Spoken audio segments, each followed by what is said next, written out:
Chachi ya Pasiita Bugingo essaawa yonna erugenda.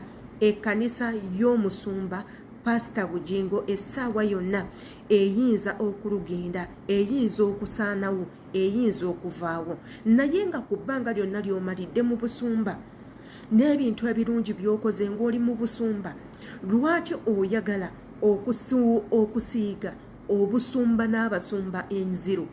Lwaki tosigala mu busumba igwe bw'omanyi n'osigala ku ekyo Katonda kye yakuyita okukola, n'osigala ku kulabikibwa kwa Mukama Katonda, osumbe abantu, obajje mu kibi obateeke mu kirungi? Lwaki oyingirira ebintu ebigenda osaanyaawo obulamu bwo? Bino bye tusiiba twogerako eri abantu bonna bonna bannaddiini. Temwerimbika mu ddiini nga togenda giyimirirako. Tobeera mu ddiini ng'okimanyi togenda kukola ebyo bigenda na ddiini. Bw'oba okimanyi nti olimu omuze ogukontana ebintu by'okola nga bikontana n'eddiini, eddiini giveeko. Tofuuka musumba, bireke. Tofuuka seeka, bireke. Tewali yakutuma okubeera seeka, okubeera pastor. It's a call from God. Katonda ekyo yaba akikulabikisizza n'agamba munnange, igwe nkulongoosezza omutima gwo, nkulongoosezza omwoyo gwo, genda naawe olongoose emyoyo gy'abantu abalala. Naye mwe mutuuka eno abantu babeesize, bababeereddewo, ne mutandika ate okuvulungutanya ekigambo kya Mukama Katonda. Ebintu nze nga weebiti binyiiza nnyo. Twakava mu nsonga za seeka omulamba ow'amaanyi mu ggwanga, ebintu byakola mubiraba. Abantu bagezezzaako muwolereza, naye amazima gasigadde nga mazima nti omusajja ono mukyamu. Abantu bonna bonna abavaayo abamuwaako obujulizi balaga nti famire y'omusajja ono bakyamu nnyo nnyo nnyo nnyo, lwakubeera bamaseeka naye baagala ebintu byenda gw'okufaako obufi. Ekyonoonye ekifaananyi kye akola ku rediyo, akola ku mativi, akola ebintu ebyenjawulo, ayonoonye ekifaananyi kye. Byebyo Pasiita Bugingo ate byayagala okuddamu okufaananako ne bali bamapasita banne bazzenga avuma nti nno bo bakyamu. Ekintu bwe kiti kibalekawa. Yenze Sheila Adita gwa neetaaga okunkubirako, nkeberaako ku Instagram page yange nkozesa Sheila Adita. Jangu onfollowinge, nkubirako oba olina kye neetaagisa. Wabula nga ate ku Facebook nkozesa Sheila Adita page, ku TikTok Sheila Adita page, ate ne wano wennyini ku YouTube nkozesa Sheila Adita page. Subscribinga okwate ku notification bell buli video yonna gye tuteekayo ebirenga ekutuukako bulungi. Waliwo akatambi ka Pasiita Bugingo akateereddwa, tugenda sooka tukalabeko, tukawulirize ate era tukomewo tubeere nga tukawaako endowooza gw'okalowoozaako. Kika tugendeko mu katambi ako nga tetunnayogera bingi. Reason teekamu pentagoni. That is a miracle. Zobo osobodde zoba owaayo, but on a daily basis. No. Mukama abampeera omukisa. Jaye simu yo. No. Eriko mobile money tusoke tuweyo sente z'okuzimba. Ali ku Soroti FM, ali ku Soroti TV. Situka bulangiti kifule eri. Jaye simu eyo. Kola ku nsonga za Mukama mwene ssaawa eno ya mukisa. Limba. Wanji? Sawa ya mukisa. Ali ku Soroti TV, ali ku Soroti FM ewakawo, sule eri bulangiti, jaye simu eyo. Ali wano jaye simu yo, tuweyo sente za Pentagoni. Onyiga star 291 hash. Star 291 hash. Njidamu onyiga star 291 hash. Nyiga onyize ekusaba merchant code, choose option 2 eya merchant code. Ngomaze okulonda option 2. Mu butambi bwonna bwonna obufulumye ensazeewo okuba waakaako kubanga ako ke kataswaza. Waliwo obutambi obulala obuli ku mikutu obutambula obwa Pasiita Bugingo ng'ayina abantu bayogera nabo ku masimu, ayina ddiiru zaakutula, ebintu ebyenjawulo ebimuswaza ye ng'omusumba. Ng'oggyeko nti ffe Abannayuganda twagala nnyo ebintu ebyonoonese, tuba twagala kuteekawo ebyo byonoonese byokka. Nze si bwe ngenda okukola kubanga information efulumye okuva ew'abantu abalala. Nze ng'omuntu sigiyinaako wiino sigiinaako bukakafu so wenjitambuzaayo ng'ate already babadde baba planning nga baagala kumwesasuza ku ebyo ebibaddewo ffenna tujjukire nti nno lino ebbanga eriyiseeko emabega Pasiita Bugingo abadde mu lutalo nnyo olw'amaanyi n'omukulembeze Robert Kyagulanyi Ssentamu era ng'Abannayuganda bamukozeeko emikolo. Bwe ngamba Abannayuganda bamukozeeko emikolo mukitegeera mwe mubadde okuwanyisiganya ebigambo, mwe muli okuggyayo obutambi bw'obukadde, mwe muli abakazi be yasookerako, mwe muli ebintu by'obwenzi, mwe muli ne famire ye yennyini n'abaana be okukomyawo obutambi oboolyawo obwedda nga bakyali mu ntalo n'ebintu ebirala. Wabula ate tetwakomye ku ekyo, laba mukyala we eyali mukyala we Teddy Bugingo wajja wayasa ecupa oba n'ayasa flaska mu bantu banno n'ategeeza nti nno omwami oyo ayina emize omwami oyo ayina emize ebintu byavumirira abantu okukola ate ye byakola. Wane nno waavuddeyo n'ayasa n'ekyama n'agamba omusajja oyo ku mpisa ze temusobola kumusobola, olaba yafiirwa maama we owuwe. Omwami oyo ye n'asalawo kubeera mu restaurant na kusula mu loogi na Susan Makula n'agaana okugenda okuziika nazaala we.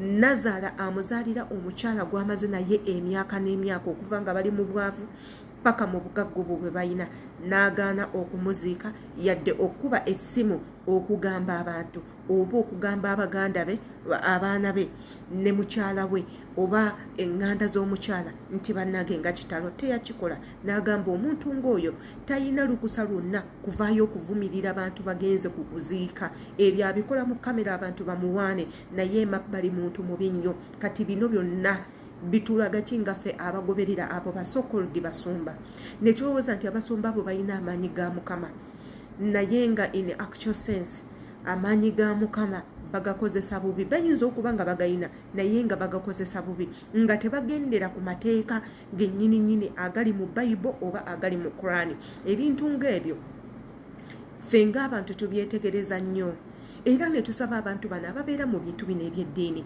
mukyuse empisa zammwe. Ffe ze tugoberera twagala nnyo okumanya empisa zammwe, bwe mweyisa naffe bwe tuweeyisa kubanga mmwe ba public figure betwegomba betulabirako. Wabula ng'ate katugendeko mu katambi k'omuvubuka avuddeyo n'abuukira era n'ayombesa buli munnaddiini yenna ali mu ggwanga lyaffe Uganda ng'ababuuza mu amaaso agammwe gaziba temulaba.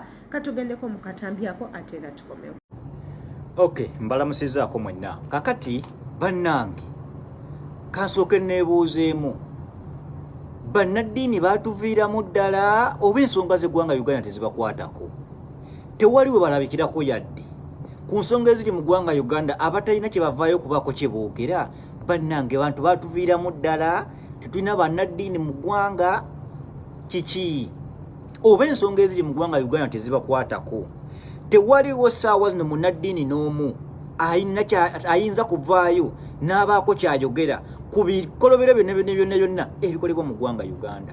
Ekyebuuzibwa, mu ggwanga bannaddiini nabo baasalawo okutunda emyoyo gyabwe eri sitaani, kubanga ebikolobero bibanga bikolebwa mu ggwanga Uganda nga ne bannaddiini bennyini abalyowa emyoyo gy'Abannayuganda nga nabo bafuuse kyesirikidde, then kakaayi tugambe nti baatuwaayo mu mikono gya sitaani atusinkenya atumalewo.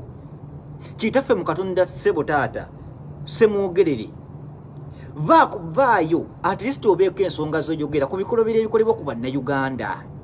Temunnaba kuvaayo kwogera at least ku kiki, temunnaba kubaako mbeera yonna gye mwogerako. Ku mbeera eyagudde Kasese tewaliwo n'omu yavuddeyo ku kyogerako. Kazimba Mugalu tukkirize nti eggwanga mwaliwaayo mwasalawo mutunda emyoyo gyammwe eri sitaani Museveni. Abasiraamu babakwata enkya n'eggulu. Bw'ogenda mu Tokya Chambers essaawa zino abasiraamu almost be basinga okubaayo. Kaakati ku kyagudde Kasese kati batandise okuyola buli musiraamu yenna gwe baali balowoozezaako okukwata. Essaawa zino tewali yadde omusiraamu n'omu ayinza okuvaayo okwogera ku basiraamu engeri gye bakwatibwamu, okwogera ku basiraamu abo abali mu Tokya Chambers abali mu kuvunda. Tukize tuganisha namwe abasiraamu abakulira eddiini y'Obuyisiraamu mu ggwanga Uganda, tukize namwe mwakwata emyoyo gyammwe ne mugiguza sitaani abafuge.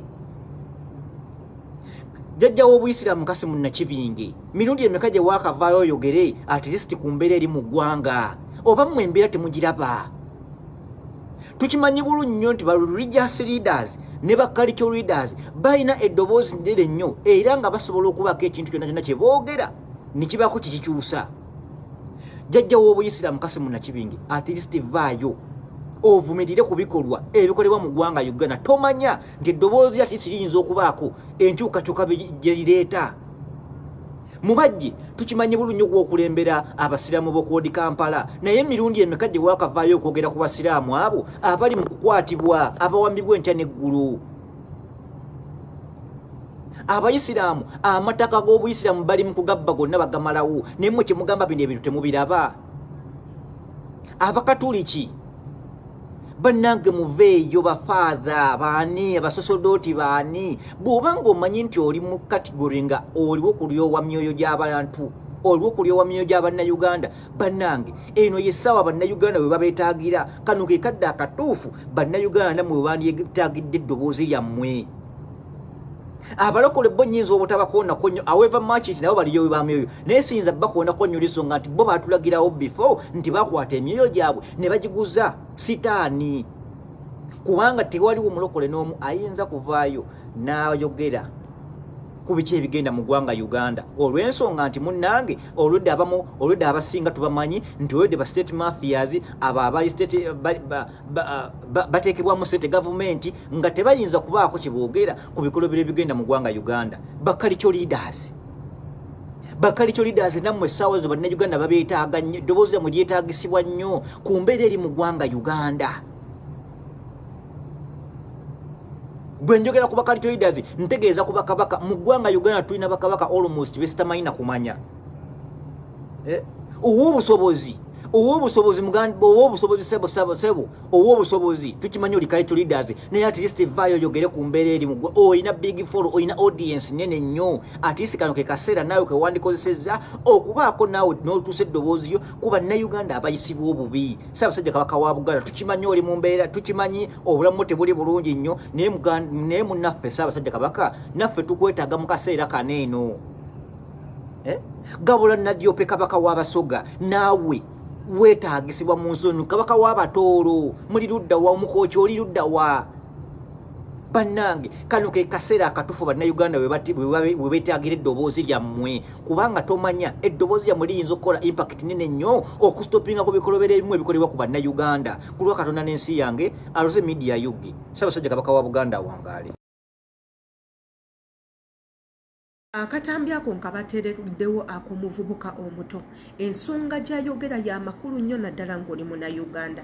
Nange ekintu kino nkyebuuza nnyo mu ggwanga Uganda tulina abasumba tulina bamasheehi naye batuyamba ki tulina bannaddiini naye batuyamba ki ensi eno yonna eyimiridde ku ddiini kankibaddiremu ensi eno eyimiridde ku ddiini bamapasita ne bavaayo ne batandika okwekalakasa ku kyekigenda mu maaso teekako bamasheehi ebyobufuzi biba biweddewo kubanga bano obufuzi kwe buyimirira kyova olaba omuntu yenna ng'anaafuga asooka kukwata mu bannaddiini bonna n'abazza ku sayidi ye lwansonga abannaddiini be basalawo we muba mubadde temukimanyi naye ku ebyo ebigenda mu maaso omuli okuttibwa abantu nga bafa okufaako obufi mu ggwanga lyaffe Uganda amasasi gafuuse amasasi obubbi bw'emmundu bufuuse obubbi bw'emmundu obubbi okubba ssente okuva mu banka nagwo gufuuse mulimu. Nze kati ali eno ku kyeyo wentulira ne ŋŋamba bannange obusente bwange buli seefu obusente bwange bwe natereka buli seefu mu ggwanga Uganda.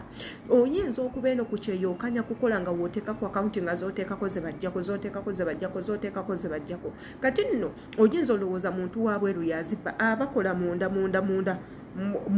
mu banka be bajjako ssente ate ku order ate ku order zonna ne bazisenako ne bazitwala. Kati wano we twebuuliza bano abantu b'amaseeka basokoodi b'amaseeka ensonga nga zino bazoogerako ki ekyo nga kivuddewo bamapastors ba bishops ba reverends mu ggwanga lyaffe Uganda bo boogerako ddi ku biruma abantu be batwala ku biruma Abannayuganda babyogerako ddi. Omuvubuka ono wempuliriza akatambike ndabidde ddala akatambi akatuufu ndabidde ddala akatambi akatuufo akayina okushyalingibwako eri ensi abantu bakawulirize bakamanye ebintu weebiti abasumba mutandika okwenyigira mu bintu ebituufu muleme kulanduka na bintu bitalina makulu kyekimu nammwe baseeka njogera ku bamanaddiini bonna nga sironzeemu ani oba ani mwenyigire mu bintu ebituufu bye muba mutambulirako ebikyamu mubireke jjukira gye mukoma okubeera ku sayidi eri enyigiriza abantu n'abantu bemwogereramu oba mwe mulowooza nti no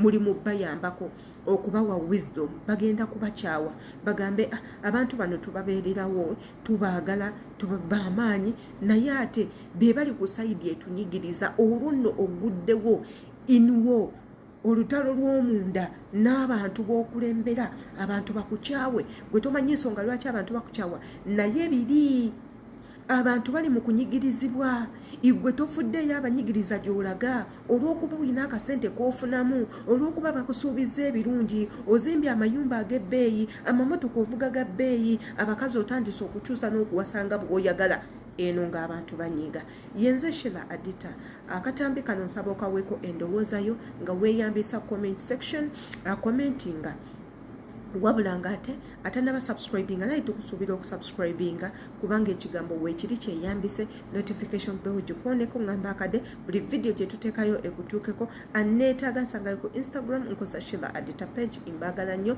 see you in my next video.